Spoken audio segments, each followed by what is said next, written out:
Today we are at Scottsville, Michigan, right, and we're talking with Hank Bringham. Hank has a very unique tool museum. It is an antique tool museum. How did you ever happen to acquire them? Well, how did you get interested in it? I can remember as a young lad, I had, I think, 3 or 4 hand tools that I always liked, and as the years went on, I think it was 1955, my wife and I bought a home in the southern part of Michigan, down by Jackson, Michigan, a little town of Concord. 2 generations lived there, father and son, and they never threw anything away. And when we bought this place, it was full of these tools, and I really had a picnic with them.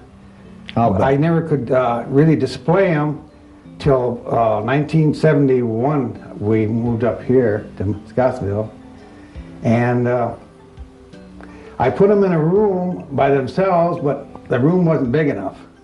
So as the years went on, I kind of cleaned them up and made them into a bigger room, and which is now a 40-foot long room compared to the 12-foot long by 17. See? Yeah.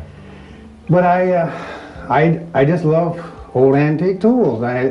My one son, John, the youngest boy, he asked me one day in 1977, how would I like to demonstrate a class in his school for him? Yeah. I said, well, sure, we'll try it. And that's where it took off from. From then on, I've gone go to schools, and they call me. How many tools do you have here? How many antique tools do you have acquired? In an area around 2,500. 2,500. Do you know the working orders of all these tools you have? Pretty much, yeah. Pretty much. Yeah, I read a lot and study. I'm always asking people, you know, you get a lot of history from your older generation. Certainly. And I enjoy talking to them. I don't charge for doing these, going to these schools. I just enjoy it in my heart because it's something I really like to do, and I'm bringing history back to these young children in school, and so it goes on from there. I just enjoy it. Do you find that the children have a hunger for that today? They do. They once you get, like for instance, when I start out my show, I want one of the kids to be in one of my demonstrations, and you ask them to hold up their hands, and you don't hardly get anybody. But once they see what I'm doing, they really get with the program after that. Everybody wants to get in after that. But yeah, especially the shapes and the sizes of some of the tools you have here. It arouses my curiosity. What would be the use of these tools? And I imagine the children have a lot of questions. Oh yes, it's not only the children; it's the teachers and all. Yeah, adults. And I done a retirement show here a while back for the Dow Chemical retirees. This is something new that I done, and they really enjoyed it. It made me feel good because it brought back old memories to these people.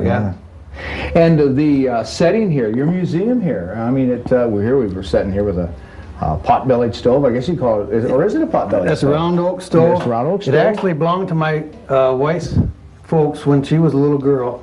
1931 is the date it was made. And that was the year she was born.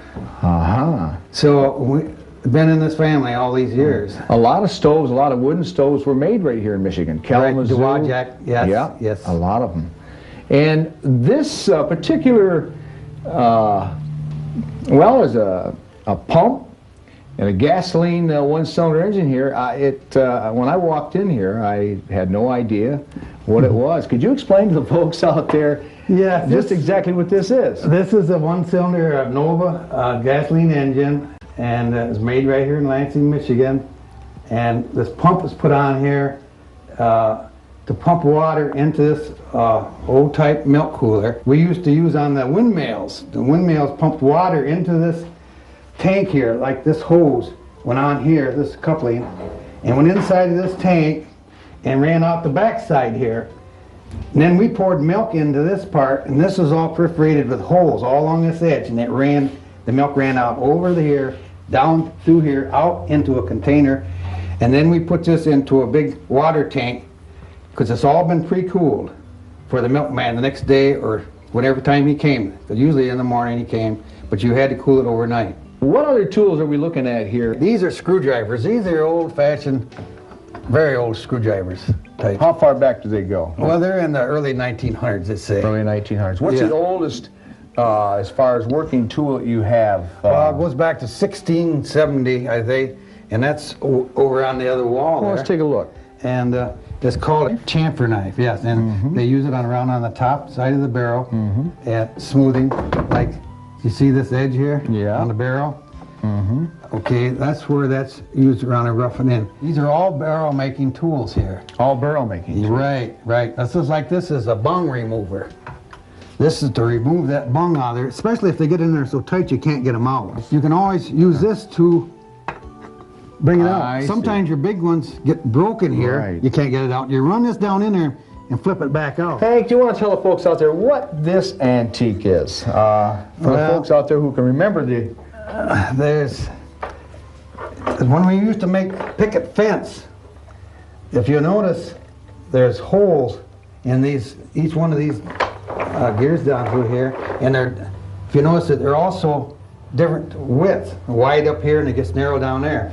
Well, what you've done, we put wire in here, 2 wires in each one of these slots, and it went back this way. Then we take a lath and lay in here and turn this one time, and that twisted the wire around the lath. And then you just move back and put another lath in and do that again. And keep on going until you get 50 foot or whatever amount of fence you want to make. But you were telling me also this is not a one-man operation. Right. This is a 3-man operation. Right, I can see where a guy could get tired real easy. Yes, indeed. While exploring Hank's antique tool museum, it was evident that a person could very easily get lost in another time.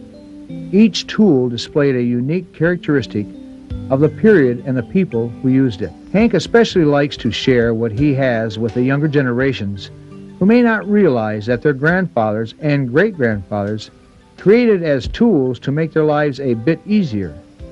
There were no remote controls here. Now Hank's going to take us in there and going to show us what it was like to wash clothes way back when. Let's go see what Hank's going to show us here.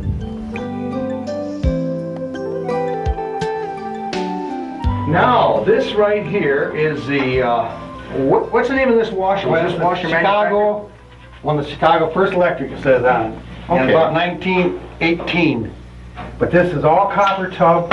You put your laundry inside of there. You see inside there's like corrugation. Let's turn it right there. And you put your laundry in there with your soap. Put your lid on. The soap, now would that be somewhat of a lie that they Well, made? different than we have today, I guess. I think they made their own soap at that time. Yeah. And I'll plug it in here and show you exactly what goes on. Ladies today. It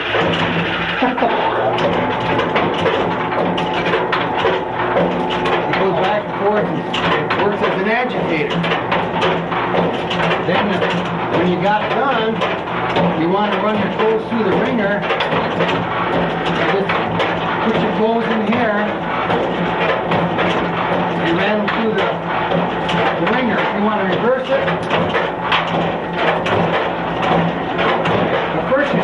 before you do this,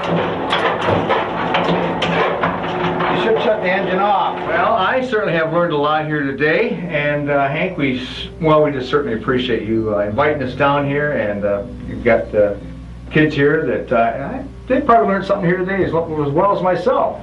We'd like to thank you very much for being part of our program, and we wish you continued success with this program that you have going on. Well, I hope so, because this really is my life for the kids and even the grown-ups. I really do. Thank you an awful lot. Thank you.